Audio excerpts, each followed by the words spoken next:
Now introduce today's witness, Ms. Colette S. Peters. Ms. Peters is the Director of the Federal Bureau of Prisons. She was sworn in by the Attorney General on August 2nd, 2022. She oversees 122 Bureau of Prisons facilities, 6 regional offices, 2 staff training centers, and 22 residential reentry management offices. We welcome our witness and thank her for appearing today, and we'll begin by swearing you in, Director. If you'll please rise and raise your right hand.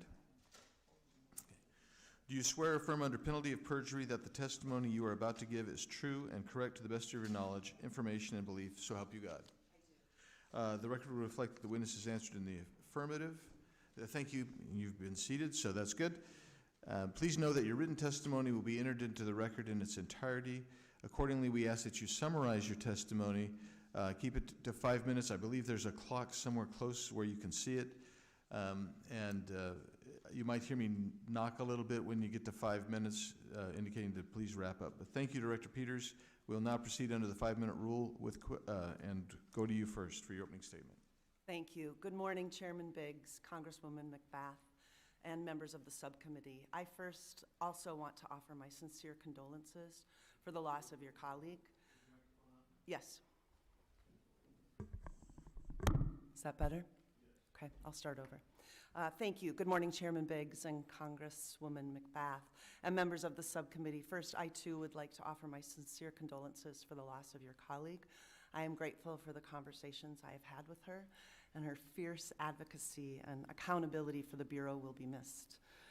And I am honored to be here today representing our employees, who are dedicated and courageous corrections professionals, committed to our mission and the agency's core values of accountability, integrity, respect, compassion, and correctional excellence. Nearly 2 years ago, I took the helm knowing that it was a struggling agency and that it would take time and resources to make positive change. What I found was that our recruitment and retention crisis and our dilapidated facilities are at the core of nearly all of our challenges. Low staffing levels impact our institution's operations, including safety and security, medical care, education, programming, and treatment. So our priorities are clear: recruitment, retention, employee wellness, and maintenance and repair. Fortunately, we are making progress with our recruitment and retention crisis. When I joined the Bureau, we had 986 new hires for that entire calendar year. Already this year, we have onboarded over 1,400, and the even better news is that we are now hiring more people than are leaving the agency. Yet challenges remain. The bottom line is we simply do not pay our people enough. Our average base salary of $55,000 for new officers is not competitive. So even when we onboard people, some leave for better pay. As an example, at our facility in Massachusetts, one of our officers left because he got a better offer with better pay at the local grocery store. Ads in New York City offer corrections positions that pay $130,000 after 3 years, where our federal officers make tens of thousands of dollars less. And our staffing crisis is very expensive, as we rely on overtime and augmentation and incentives to keep our prisons operational. Last year alone, we paid more than $128 million in incentives and spent more than $350 million in overtime. I also want to note the human cost of overtime and augmentation, which we know are incredibly difficult on our corrections professionals, both their physical and their mental health. So incentives like augmentation, recruitment and retention incentives, and overtime should only be short-term fixes. To solve our long-term problem, we are working closely with the department and OPM to create a special salary rate for employees in our institutions. The request, if approved, will require your support, and we estimate the need for an additional hundreds of millions of dollars per year. Our dilapidated infrastructure also affects our mission. It impedes our ability to offer safe, normal, and more humane environments for our employees and those in our custody. That number is now over $3 billion in maintenance and repair needs, and that tells you our infrastructure is crumbling. We have created a 5-year plan to attack the most serious repairs first and are preparing our 10 and 15-year plans. Before I conclude, I want to celebrate the passage of the Federal Prison Oversight Act. This act enhances our ongoing collaboration and good work with the Office of the Inspector General. I share the Inspector General's and your commitment to greater accountability and oversight, and have said so from day one on the job. I would like to thank Representative McBath for her leadership on this legislation and her acknowledgement on the House floor of our brave men and women and the need for additional resources to improve environments for them and those in our care and custody. I also want to thank every member of this committee who supported this legislation. As I have mentioned publicly, we will need more resources to implement this act efficiently on a couple of fronts. The legislation limits the Bureau's use of augmentation, and while I agree wholeheartedly with the sentiment of limiting augmentation, today in the midst of our crisis, without augmentation, we will need to mandate more overtime, which will not only cost tens of millions of more dollars, but again, I will note the human cost and the physical, mental wear and tear of our employees. We will also need to hire additional employees to effectively respond to the additional oversight and make that meaningful, long-lasting change. All of us at the Bureau, including our national union, look forward to working with you closely to ensure that we have the needed resources to uphold our end of the bargain. As I have said before, I believe in good government, accountability, transparency, and the importance of oversight. Thank you for your time, and I stand ready to answer your questions. Thank you, Director Peters. Now we'll proceed under the 5-minute rule with questioning. The chair recognizes the gentleman from Florida, Mr. Gates, for 5 minutes. Director Peters, do you remember telling me that Peter Navarro was too notorious when I wanted to interview him during his incarceration? Congressman, we had a long conversation about your desire to have us help facilitate Mr. Strand to appear on your podcast. Nope. This is Navarro. So I'm asking about Mr. Navarro. Do you remember telling me he was too notorious? Oh, sorry. Congressman, yes. Okay, so, all right, so I want to get into how you determine that an inmate is too notorious for an interview or not too notorious for an interview. What is the standard that you apply? So, Congressman, I think it's really important for the committee to understand that the request was about him appearing on a podcast. It wasn't about facilitating a meeting with the two of you, which my office Correct. followed up and said we would clearly facilitate. And there's only one avenue, as we talked about in our policy, around being able to appear on a podcast, and that's our media policy. And you, with your personal podcasts, that is not it's my official media. podcast. So members of Congress do podcasts to function as video newsletters to tell the American people what's going on. So I wanted to interview Navarro. You said he was too notorious. You've acknowledged that was the basis. So I want to know now what test you apply to determine that someone is or is not too notorious. Again, Congressman, while I shared that information with you in a one-on-one briefing, the crux of the denial was that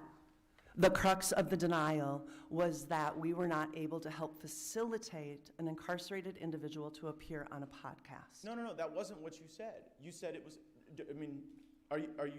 you acknowledge it was this notoriety factor. And the reason I ask is because Michael Avenatti gave an interview from federal prison. So I guess, why is it that Michael Avenatti is authorized to do an interview from federal prison, but Peter Navarro isn't? Congressman, I met with you to be as helpful as possible to discuss. That wasn't helpful. No, because here's what it looks like, okay? You've acknowledged that the reason you didn't let me interview Navarro was because you said he was too notorious. And then I've spent more than a minute trying to get you to explain what the test is for that notoriety. And you can't explain one. You just keep going back to, well, we couldn't facilitate you and we're trying to be helpful. That wasn't helpful. And when you have standards that are subject to just any interpretation you want, then you carry with the entire Bureau the belief that you guys are just being arbitrary. Because when John Gotti is allowed to do an interview from federal prison and Peter Navarro isn't, it's hard to ascertain how Gotti would be less notorious. And it just sort of it animates the concern that you heard expressed by the chairman, whether it's Galanis or Navarro or Bannon or whomever, that you guys are trying to make it harder on people who are expressing views that you don't particularly like. And so, that's going to be we're going to have to put into law or oversight or something the ability to get to these people, because we're not going to accept just you making a determination that Avenatti's not too notorious, but Navarro is. So you heard the chairman say in his opening remarks that we want to go to Danbury Prison in Connecticut, and we want to go there to see Mr. Bannon. So is there going to be any problem in the next few weeks approving a visit with the chairman of this committee to go to Danbury? As the congressman and I talked about during a one-on-one conversation yesterday, and as I will say to the committee, we will be happy to review that request and make that accommodation as you submit that request to the Office of Legislative Affairs. Okay, I appreciate the commitment to review it, but are you committing to approve it? Congressman, those approvals actually happen through the Office of Legislative Affairs. I can't foresee an issue with the approval of that, but this is a legislative affair. You're testifying before your oversight subcommittee. So why don't you just tell us that you'll approve our trip to go to Danbury? That approval rests with the department. We have a long-standing process You lead of the reviewing. department. There's not some other person. You're the head of the department. Why can't you just say we can go? We have a long-standing process of those requests being reviewed by the department, and I will encourage my team to work closely with the department in reviewing that request. That is just a total non-answer. I mean, this is what we get, Mr. Chairman. This is what we get. Arbitrary standards, non-answers, and frankly, if we continue to fund it and tolerate, it's all we're going to get. So I would encourage some robust oversight here. I would not want to be in a position where you guys denied this request. Finally, I would just say with my final few seconds, Mr. Biggs and I were in really one of the most impressive prisons in the world, Sacat in El Salvador, and there was concern expressed by the Minister of Justice there that the Mexican mafia is operating out of our prisons, and they're able to conduct criminal enterprises and use communication capabilities. And so I hope you would just take for the record perhaps a review of what the Mexican mafia's activities are, and I'd love to hear about it. And finally, just want to echo everyone on the committee's very thoughtful and appropriate remarks about our colleague Sheila Jackson-Lee, and it only seems appropriate to offer that after the gavel has been rung, because that's when Ms. Jackson-Lee did some of her most outstanding work. I yield back. She and I talked about that frequently. So the chair recognizes now the gentlelady, Ms. Bigbath. Thank you, Chairman. Director Peters, the grotesque actions at FCI Dublin is an extreme example of why every person needs oversight. Every prison needs oversight. I back its closure 110%, and closing the facility was the first step in a long and harrowing process. The women at that prison remain in need of supervision, protection, and a sense of what their futures would look like. They've already endured so much, and it's your job to ensure that no additional harm comes to them. Many of these women held at FCI Dublin have family members and loved ones who are concerned for their physical safety and their emotional well-being. What steps were taken to screen for histories of misconduct among the temporary staff BOP brought to FCI Dublin to facilitate the transfer of adults in custody? Thank you, Congresswoman. There was a review by the regional directors to ensure that the people we were sending to have additional eyes and ears in that facility during that closure were the appropriate people. We also brought in additional members from the regional office to have that oversight as well. Safety and security of those women and fear of even perceived retaliation during that move was top of mind for us. Thank you. And what oversight is occurring to ensure that women are being treated humanely during their transfer process? So on a variety of levels, we sent out clear messages to the wardens that they would have direct eyes and ears and watching these women as they arrived in their receiving institutions to ensure that they had the medical care, the mental health care, access to counsel, access to their family. You're right, we were worried about their families as well. We also have an individual that has been the liaison with our SAFER teams from the department, from the Office of the Deputy Attorney General, and she too is keeping watch on these individuals, so we have someone in central office paying attention. I also had the opportunity to visit a group of these women who had been transferred to our facility, our CTAC facility in Washington, and talk to them directly to ensure that their transition was going smoothly. And did BOP evaluate every woman's eligibility for early release or release to community placements with consideration for good time credits and also the First Step Act credits and the Second Chance Act before assigning them to another facility? Congresswoman, we did. In fact, at the time that we decided to close the facility, there were over 600 women at that facility, and at the point of moving them out, we had 518. So a substantial number of them were able to go to the community based on those earned time credits or other standing. Also, the women that I mentioned that were housed at CTAC, those were individuals that had less than 5 months remaining on their sentence. We wanted them to be as close to their releasing facility as possible during the latter part of their sentence. And finally, what efforts were made to ensure that other BOP facilities had the capacity to receive those individuals that were transferred from FCI Dublin? Yes, we did a careful review of capacity and their ability to safely absorb them, and felt comfortable with the institutions that we had chosen that they would able to safely absorb them and provide them the appropriate treatment and programming and medical and mental health. We've also been kind of concerned about the fact that we understand that some of the individuals that were transferred very far away from their communities and far away from their families, with no notification of those family members as to where their family and those individuals were being transferred to. I myself, also having the murder of my son's child actually placed in federal prison as well, I will tell you our rights were violated because that gentleman, I will call him a gentleman, actually was transferred, and we never knew anything about it. I found out from the media that he had been transferred out of the state of Florida to another facility. Thank you, Congresswoman. I know you and I have talked about that unfortunate incident, and I'm just, again, sorry that that happened to you and your family. The families were also a concern of ours in this move.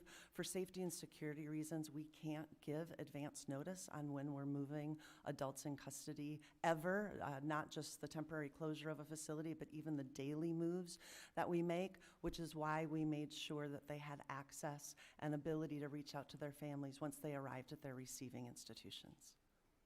Thank you very much. I yield back my time. General, the yields chair now recognizes the gentleman from Wisconsin, Mr. Tiffany. Thank you. Director Peters, the ranking member, said it very well in her opening statement that everyone should be treated with dignity and respect, and I'm assuming that applies to all inmates. Is that correct? That's correct. Derek Chauvin in a Tucson facility was stabbed. Derek Chauvin in a Tucson facility was stabbed 22 times while he was copying documents. What happened? Congressman, excuse me. I won't be able to speak to the details of that situation for obvious reasons, but I will tell you that the safety of all individuals in our custody is what we do every day. That's our mission. That's our focus. So the gang member that stabbed him 22 times seems now to have full access to being able to, for example, copy documents, stuff like that, while Mr. Chauvin is not allowed that privilege currently. Why would there be disparate treatment like that? Congressman, I wouldn't be able to speak to the specifics of Mr. Chauvin's incarceration or the assailant. What I can tell you is that we have experts who make housing determinations and placements to ensure that people are safe and secure, both the individuals that were assaulted and the assailants.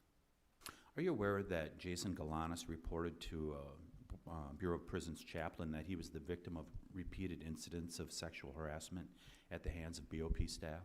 I am familiar with Mr. Galanis' allegations, yes. Is that staff member who assaulted Mr. Galanis, is he still working for Bureau of Prisons?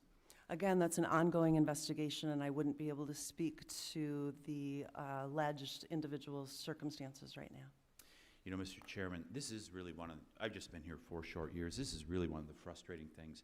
When people come before this committee, whether it's the FBI, the Department of Justice, whomever, we rarely get answers. And you can see why the American people are losing faith in some of our institutions when we can't even get answers to some of these things. I just want to close with this question, Director Peters. In Wisconsin, recently, we had a staff member that was killed at the Lincoln Hills juvenile facility, and I don't expect you to know the details in regards to it. But a judge restricted use of restraints for violent youth due to an appeal by the ACLU. Do you ever run into the same problem where as a result of the actions of the courts, that they restrict the ability to protect staff? Congressman, I'm not aware of any examples. So you believe your staff is well protected? I'm sorry, I'm not understanding the question.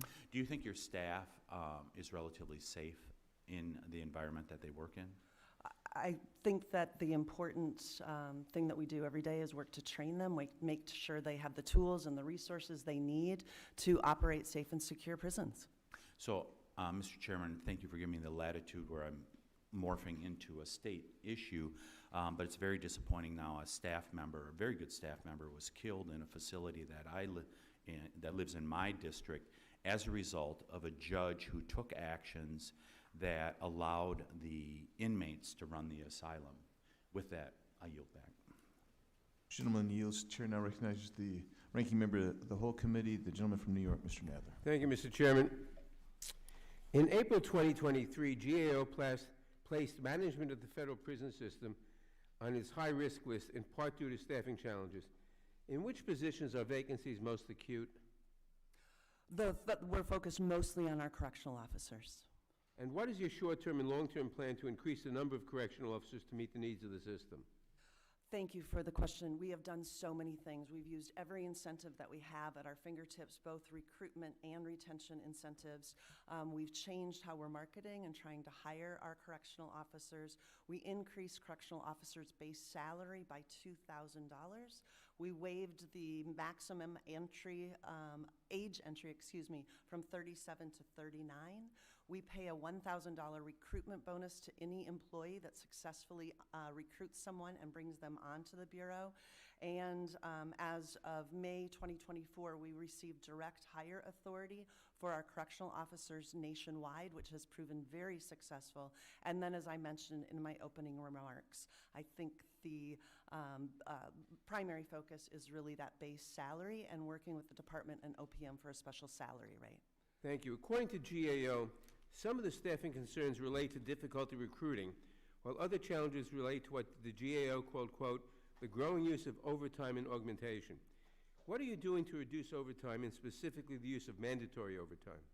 Thank you, Congressman. As I said in my opening remarks, it wears and tears. As I walk through the halls of my institutions, while our correctional officers are so proud to tell me of the work that they're doing, they also share how exhausted they are, and it's driven by overtime and augmentation. So our focus to reduce that is hiring, is to get our institutions fully staffed. I just visited our facility in Michigan, Milan, Michigan, where it is nearly fully staffed, and just the tenor and tone of that institution was so different because they weren't buried with overtime and augmentation. And would adjusting the pay scale or GS scale of correctional officers upward across the board be more advantageous to BOP in retaining staff and cost savings than paying millions of dollars in overtime? Congressman, any way that we can pay our people more will actually in the long run cost less than overtime, yes. Thank you. You have made it clear that you will not tolerate employee misconduct of any kind, and that this issue is among your highest priorities. What specific steps are you taking in this regard? So many. This is something we've focused on out of the gate. When I first started as director 2 years ago, we had under 30 people who worked in our Office of Internal Affairs. We now have almost 150 individuals. We've realigned their reporting authority so they report directly to headquarters, not up through the warden, to remove any perceived or real barriers to that. We are working very closely with the Office of the Inspector General. I personally meet with him quarterly. Our teams meet regularly to ensure that the backlog and the communication is wide open there as well. And in what way is the Department of Justice assisting your efforts to root out and address employee misconduct? They've been incredibly helpful. The Deputy Attorney General herself and I have met directly with the U.S. attorneys to talk about the importance of prosecuting employee misconduct out of the Federal Bureau of Prisons. They have been very receptive to that. I have met with U.S. attorneys regularly in the last 2 years, multiple times in the last 2 years, to share that very sentiment. Thank you. In recent months, there have been a series of reports documenting BOP's continued widespread use of restrictive housing with devastating and deadly results. What steps is BOP taking to reduce the use of restrictive housing? This is an area where we still have room for advancement. I have a long history of reforming restrictive housing. As I was talking to the union earlier, it's a tool we'll always have inside our institutions, but we need to limit it even more dramatically. It has dropped slightly since I started. Probably the biggest thing that we have in the works is we've been working very closely with the National Union to revise our policy around discipline for those in our custody. And as it is written right now, it reduces the sanction time in restrictive housing by almost 84%.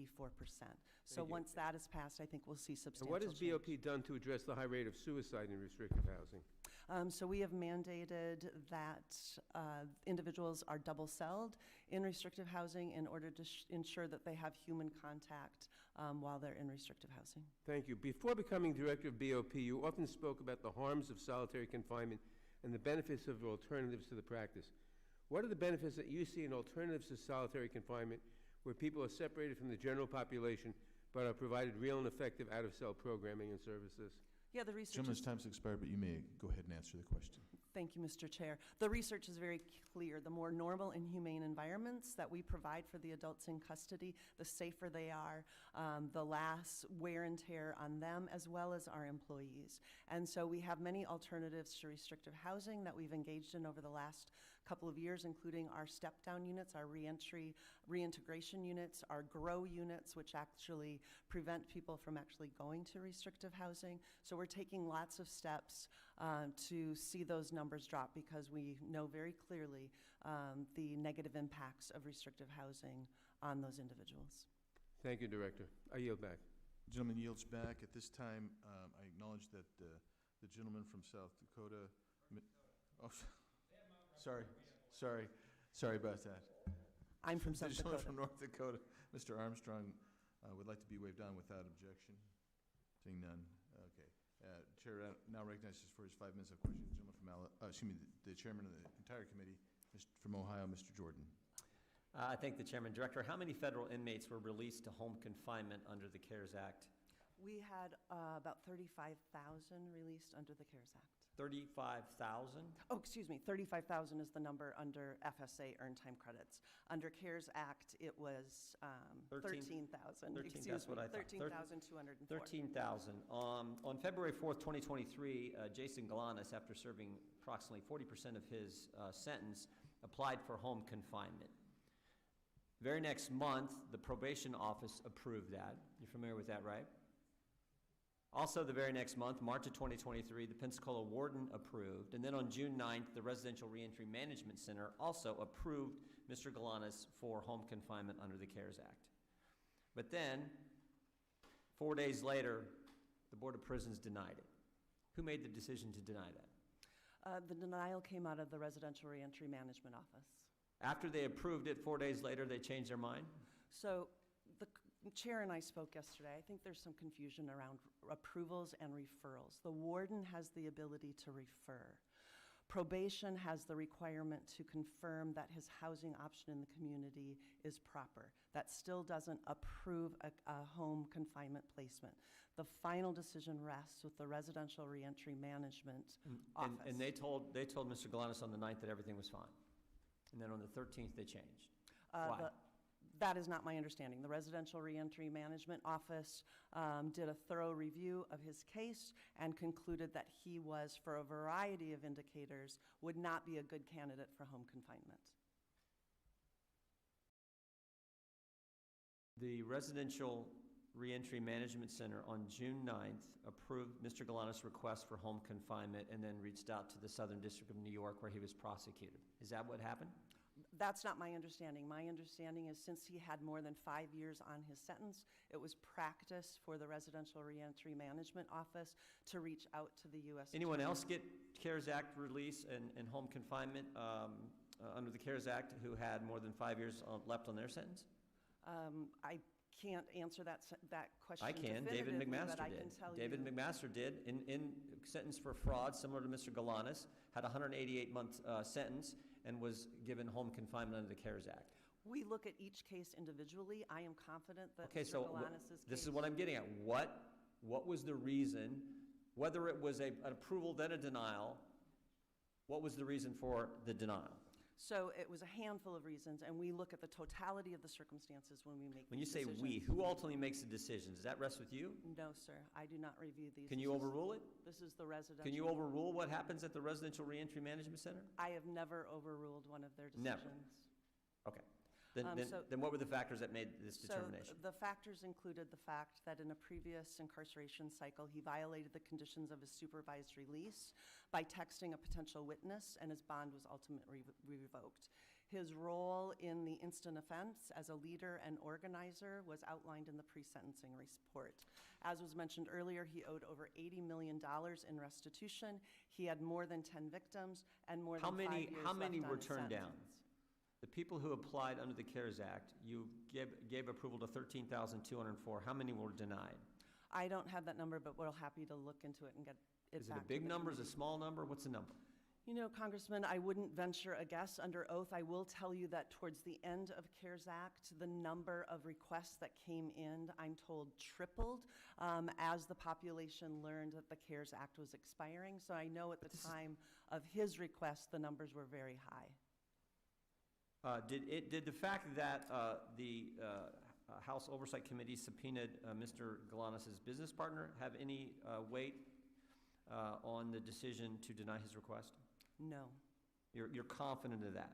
I have no evidence to suggest that the Residential Reentry Management Office would have taken that into consideration. That would have been outside BOP policy. Because June 9th, they basically told him, okay, it looks good. June 13th, they deny it. Anything happened in between there that could have influenced the decision?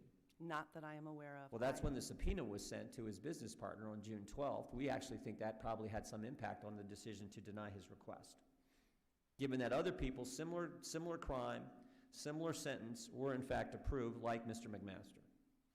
And you're saying that had nothing to do with it? Correct. And you don't know how many were turned down? No, but happy to find that number and get it back to you. in the Were committee. I mean, Mr. Galanis is nonviolent, his crime is nonviolent. Any people who were in for a violent offense were then given release under the CARES Act?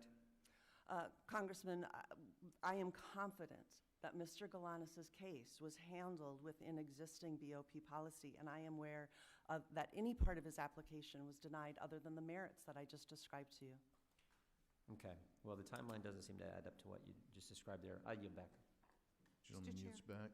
Yes. Mr. Chair, I ask unanimous consent to enter into the record a letter from DOJ explaining that Mr. Galanis was not eligible for home confinement under the CARES Act, consistent with department policy because of the length of time on his sentence and the nature of his conduct, which, as we know, involved conning shareholders, investors, and a tribal entity out of tens of millions of dollars. Without objection. Chair now recognizes the gentleman from Alabama, Mr. Moore. Thank you, Mr. Chairman. Ms. Peters, thank you for being here today. December 21st, 2018, President Trump signed the First Step Act, and it was sentencing reform. I understand that mandatory sentences were reduced in some cases from 20 years to 15 years, depending on the crime, of course. Did you say that 35,000 people were released as a result of the First Steps Act? That's correct.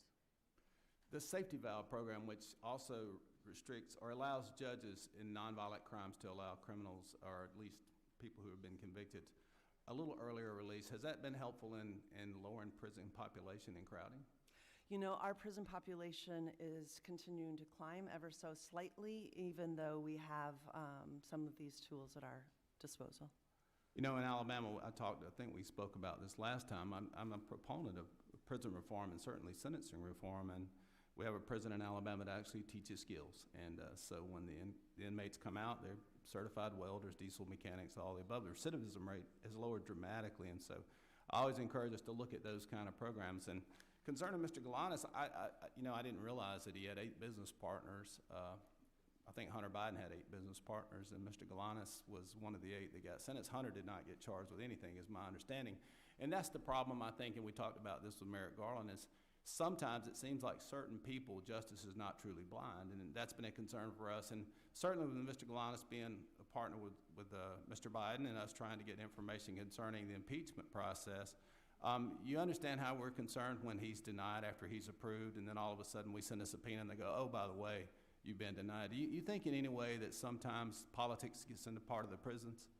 Congressman, no. We are to uphold the letter of the law and our policies, and politics should not be taken into account when we're making those decisions.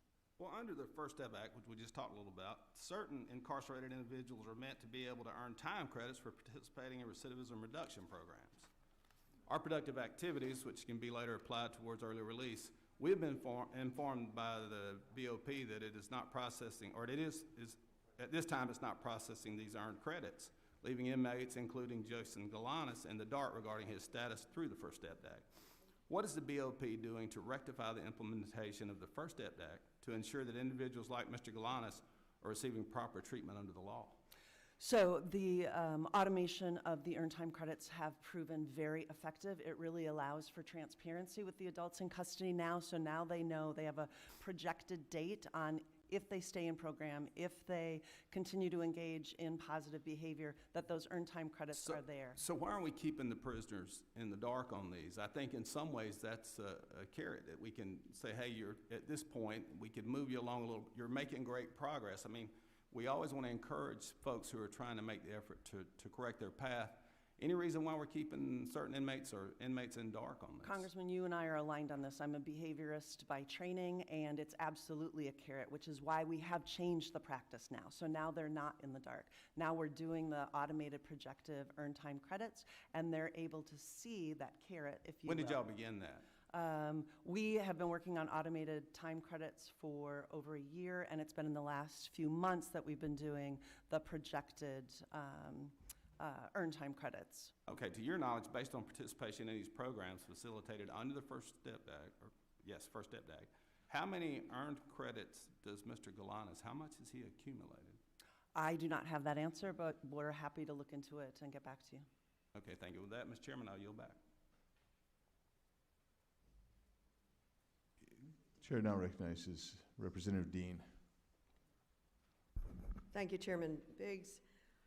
Thank you for holding this hearing, and thank you, Representative McBath, for your leading role here.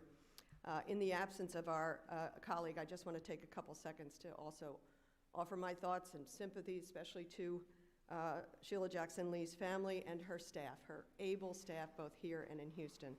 I feel so lucky that I had the chance to serve with her for 5.5 years on this committee and on this subcommittee on crime. What a force, the hardest working woman in Congress. Everybody knows that. There wasn't an issue she didn't speak about. So she is already dearly missed, but her 30 years will live on for a long time. And if I could begin.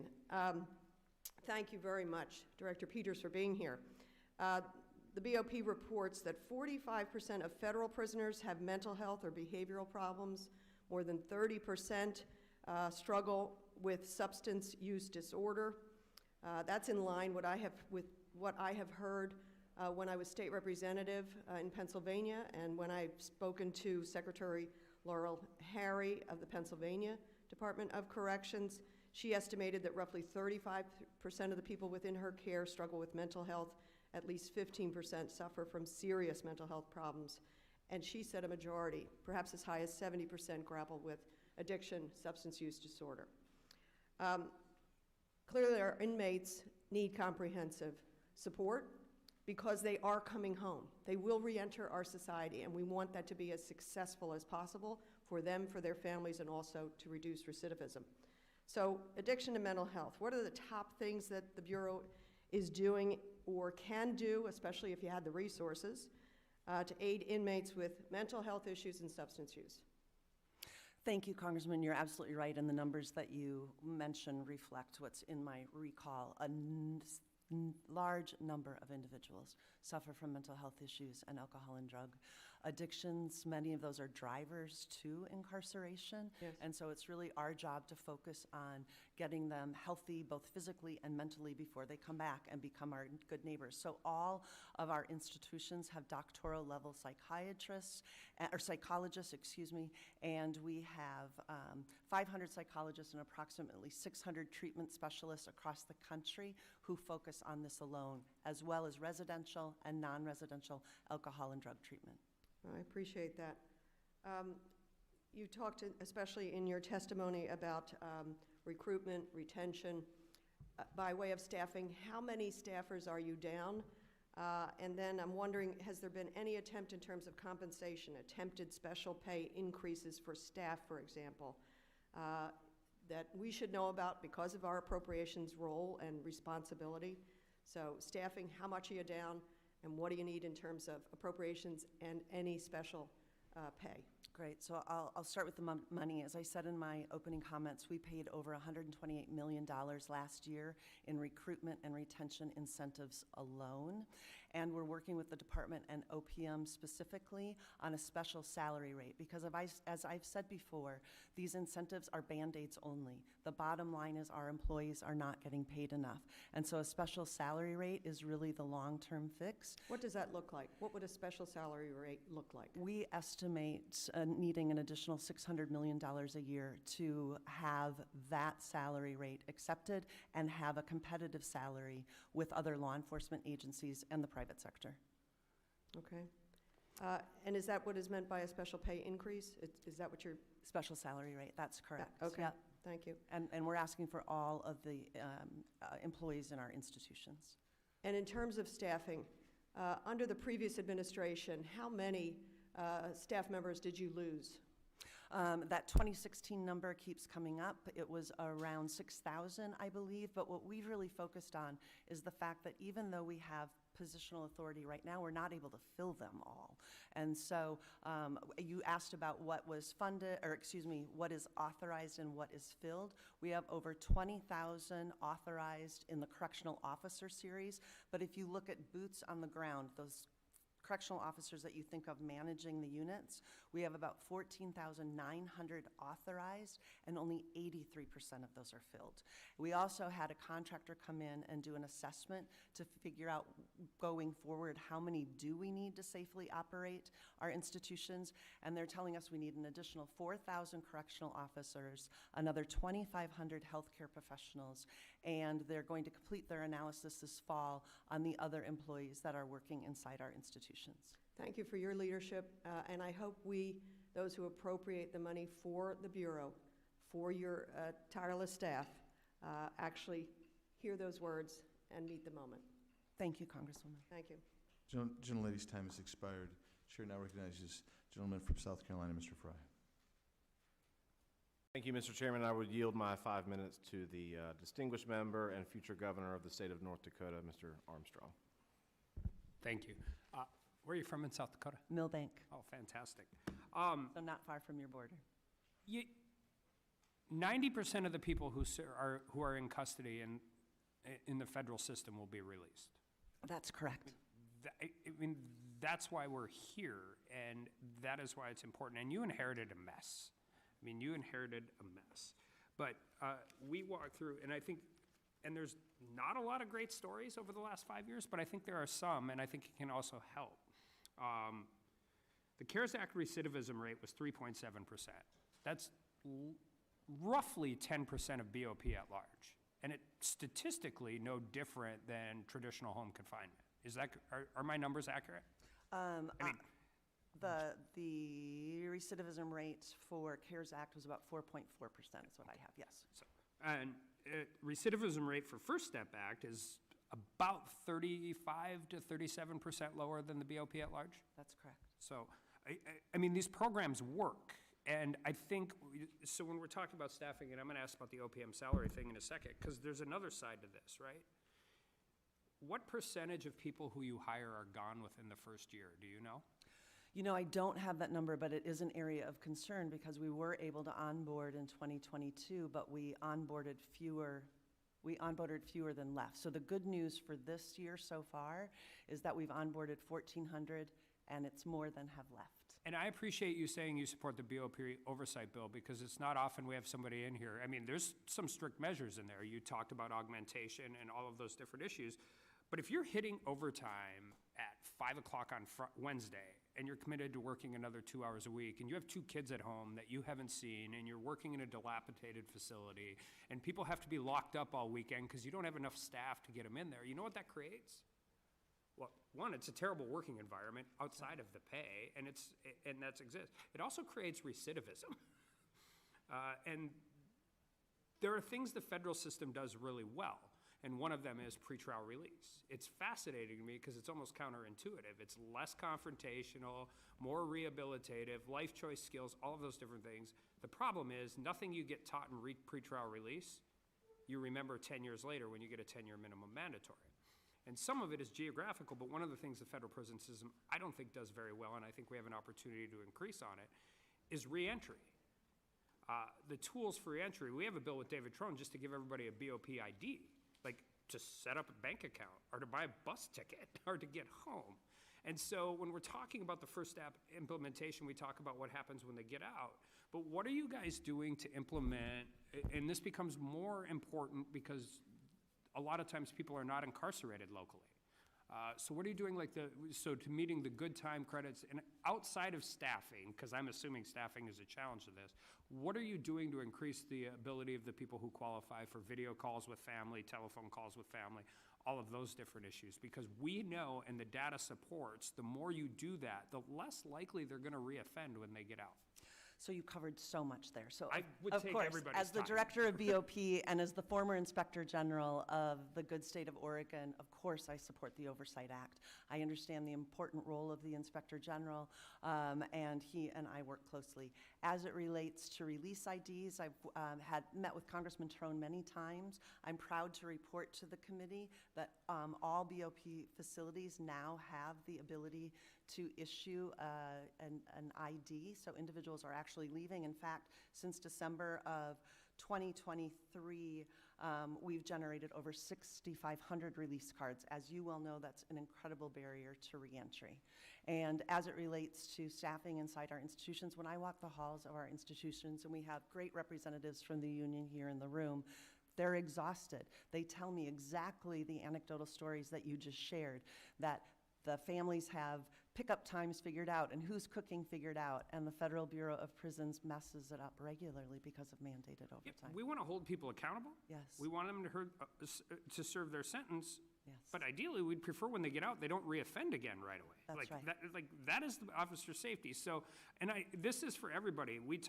This is the only adult population that the federal government is in charge of everything. Right. We have taken care, custody, and control of them. So and whether it's a facility and everybody looks at it and says, I don't care what kind of room violent criminals in, but the employees do. And if you're working in something that's 30 years old and all across it, all of that, and if we don't retain employees, because it's not just the number of employees, it's how many years experience they have. And that is the single best way to deliver all of the things we need to deliver and also ensure safe and secure society. With that, I yield back. I'm sorry. Gentleman yields back. Chair recognizes the gentleman from Tennessee, Mr. Cohen. Thank you, sir. Mr. Director Peters, thank you for coming. But before I talk to you, I'd like to just reflect a few of my thoughts about Chairman Jackson Lee. We sat together for nearly the entire 18 years I've been here, side by side in Judiciary Committee. She came to Memphis for a hearing. We had a field hearing and supported me. I went to Houston and supported her. She was a dynamic figure who was one of a kind. She was a force, and she was a force that soaked up as much information as she could to help her people and justice as she saw it, and did a marvelous job in Congress, and she will certainly be missed. She was something else. Director Peters, let me ask you this. I've not caught a lot of the hearings, so if I'm asking anything that's been asked before, just let me know that. Following up on the governor's questions, what does a person get when they're released from prison right now? They're talking about this card. What's such a big deal about giving somebody a card?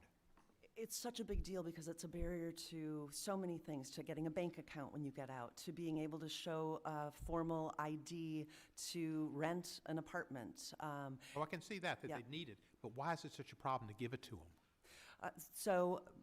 It's been a barrier on so many levels because the way that the individuals get IDs when they get into the community is to the Department of Motor Vehicles. But if you've been incarcerated for a while, you might not have that Social Security card, you might not have that birth certificate. And so now the Federal Bureau of Prisons employees spends time sleuthing and getting those documents so that they do have them when they leave. And then they also have an official ID that is being accepted in 26 states as these individuals come back into our communities.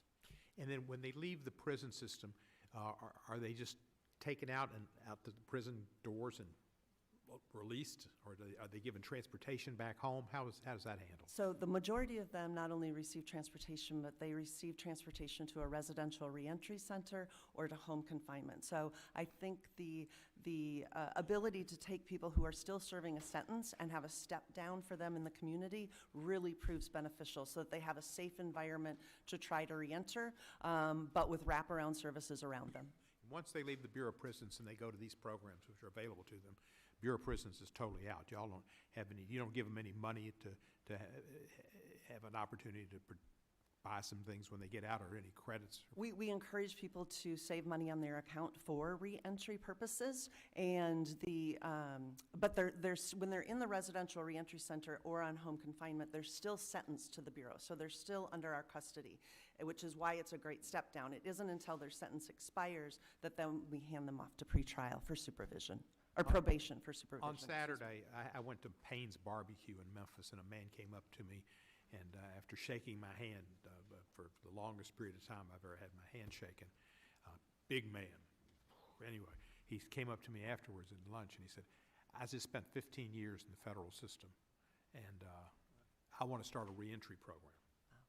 How does somebody start a reentry program for federal prisoners? So they would be able to reach out to our procurement staff and be able to share kind of what their reentry idea is, and our procurement staff would be able to point them in the right direction. So they go to the Federal Correctional Facility in Memphis? No, I would refer them to our procurement staff at headquarters. Okay, okay. They need something, and Representative Armstrong was getting close to it, and the idea that they just can't leave them there. They need help, and so they don't commit crimes when they're released. Has there been any privatization of any federal services, prisons? So we had engaged in 11 contracts with private prisons, but based on the President's executive order, we no longer engage in any of those contracts. I'm not for private prisons. I think it's the government's responsibility. A lot of states have done it. What's been your experience with private prisons?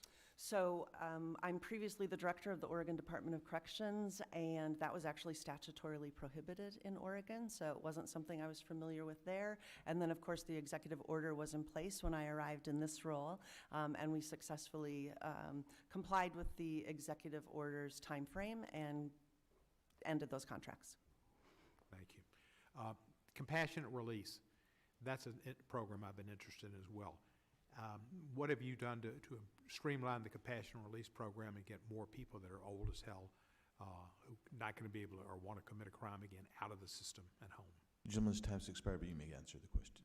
Thank you. Then, in the interest of time, I'll say I think the most prominent expansion that we've engaged in this last year has been to be able to include confirmed victims of sexual assault inside our institutions for compassionate release. That was part of the U.S. sentencing guidelines changes. Did you say victims of sexual assault? Okay. Confirmed victims of sexual assault on our watch, that they're now able to apply for. And then I think it's important for the committee to understand I can recommend to the courts for compassionate release, but that decision ultimately rests with the courts. But I think that's a really important expansion of compassionate release that we've engaged in this last year. If I may, with Gentleman's time has expired.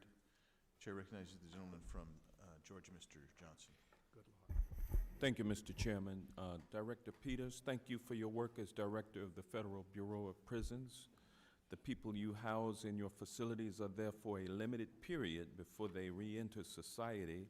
And as someone who believes that everyone deserves a second chance, that is what I am most interested in. So I want to jump right in and ask you about how well the prison system is working when it comes to rehabilitation and reentry. I believe it's imperative that we equip inmates with the tools they need to succeed on the outside.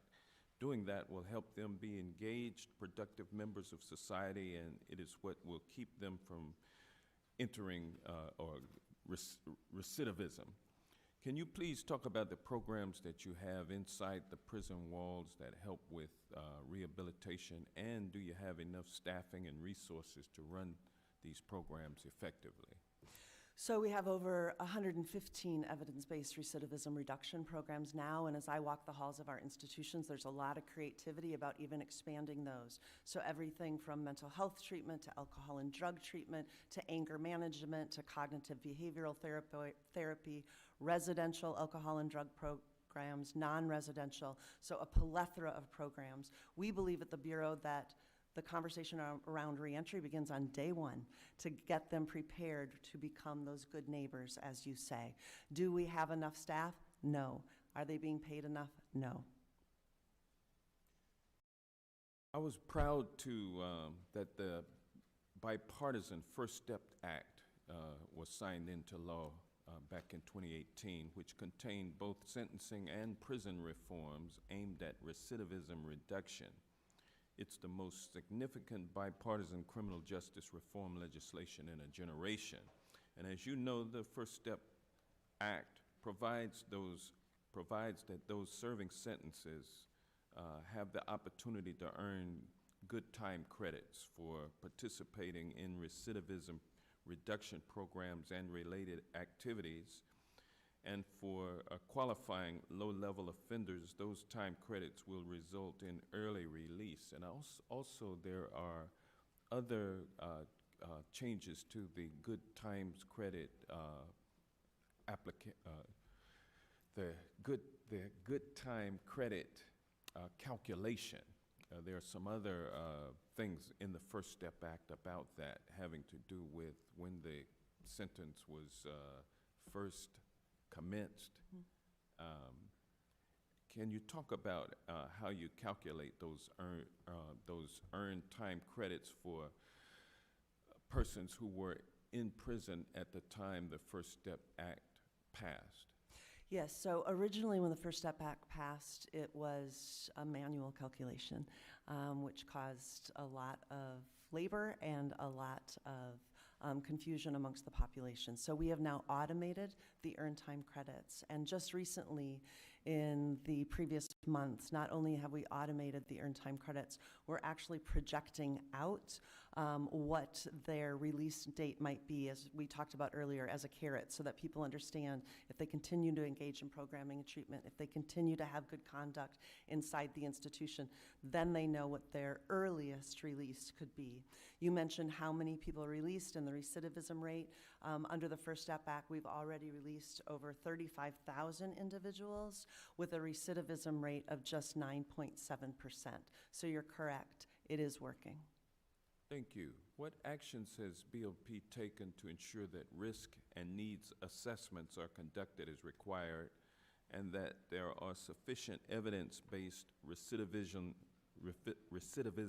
reduction programs available to meet the needs of all incarcerated people?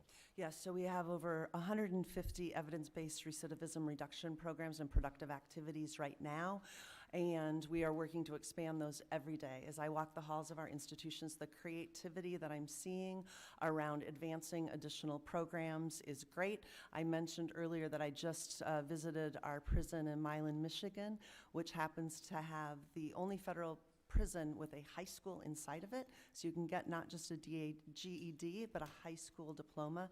They had over 15 apprenticeship programs at that one facility. And so people are taking, we say the First Step Act is part of who we are, part of our daily life now, and you see that when you walk the halls of our institutions. Thank you. With that, I yield back. Gentleman yields back. Chair recognizes the gentlelady from Florida, Ms. Lee. 5 minutes. Thank you, Mr. Chairman, for having this hearing. Director Peters, thank you for being here with us today and for your testimony about your work with the Bureau of Prisons. The last time you were here with us, one of the things that we discussed were the conditions at FCI Dublin and the incidents of the abuse of female prisoners. And you shared with us your plans to ensure that oversight and accountability were brought to that facility. And of course, since that time, the facility has been closed. Would you share with us more about your efforts in that regard and where the women who were housed at FCI Dublin are now? Thank you, Congresswoman. So as we spoke previously, we poured so many resources into that institution in hopes that it would succeed. Additional staffing, additional incentives, additional psychologists, trauma-informed training, gender-responsive training. We changed the executive team 3 times over, and unfortunately concluded that it still was not meeting expectations, so we temporarily closed it. We did move individuals to other female facilities. For those individuals that had less than 5 months on their sentence, we moved them to SeaTac, our facility in Washington, to ensure that they were as close as they could be to family. Others have been distributed throughout the country at other female facilities. You also mentioned earlier some of the changes that you've made internally to increase accountability and prosecutions for those who do commit these types of violent acts against people who are in custody. Specifically, you touched on a very large increase in the number of people assigned to internal affairs and changing the reporting process to not go through a warden but instead go straight to headquarters. Would you give us a summary of your assessment? Are those changes working? Were the people who committed these crimes at FCI Dublin held to account? Would you share with us your perspective on what has been done to ensure this type of treatment of female inmates doesn't reoccur? I think it starts exactly where you're at, employee accountability. And for the record, I'd like to say the supermajority of our employees come to work every day doing the right thing, are ethical, and are as disappointed as you and I are when people engage in this type of egregious misconduct. So the realignment that you talk about, the additional staff that we brought on is working. We've closed, since August of 22, when I started, we've closed over 9,500 open matters in the Office of Internal Affairs. We have seen more prosecutions. There are still investigations pending out of Dublin. We may see more. I've worked very closely with the U.S. attorneys, as has the Deputy Attorney General, to ensure that they're prosecuting these cases. The importance of holding people accountable is so important. And then we've done so many other things. We work closely with the Inspector General, who is engaged in unannounced visits. The Office of the Deputy Attorney General has created safer teams that have now visited every single one of our female facilities. We've done cultural assessments now at all of our female facilities to see if we can see warning signs, so we don't ever get to a place again where we have a culture that is as egregious as the one at Dublin. And as I mentioned earlier, I am pleased with the passage of the Oversight Act, which will shepherd forward more announced and unannounced visits from the Inspector General, because I truly believe we can't do this work alone.